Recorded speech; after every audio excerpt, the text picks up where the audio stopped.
أعوذ بالله من الشيطان الرجيم. بسم الله الرحمن الرحيم.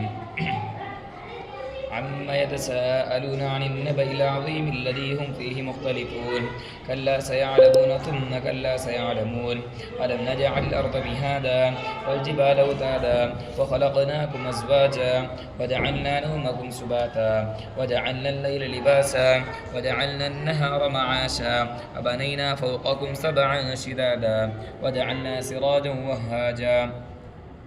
وأنزلنا من المعصرات ماء ثجاجا لنخرج به حبا ونباتا وجنات ألفافا إن يوم الفصل كان ميقاتا يوم ينفخ في الصور فتأتون أفواجا وفتحت السماء فكانت أبوابا وسيرت الجبال فكانت سرابا إن جهنم كانت مرصادا للطاغين مآبا لابثين فيها أحقابا لا يذوقون فيها بردا ولا شرابا إلا حميما وغساقا جزاء وفاقا إنهم كانوا لا يرجون حسابا وكذبوا بآياتنا كذابا وكل شيء أحصيناه كتابا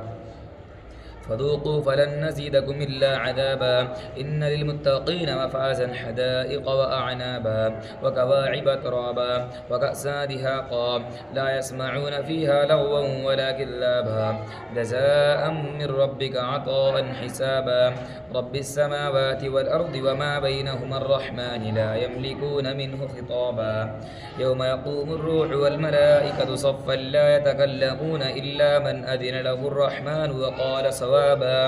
ذلك اليوم الحق فمن شاء اتخذ إلى ربه مآبا إنا أنذرناكم عذابا قريبا يوم ينظر المرء ما قدمت يداه ويقول الكافر يا ليتني كنت ترابا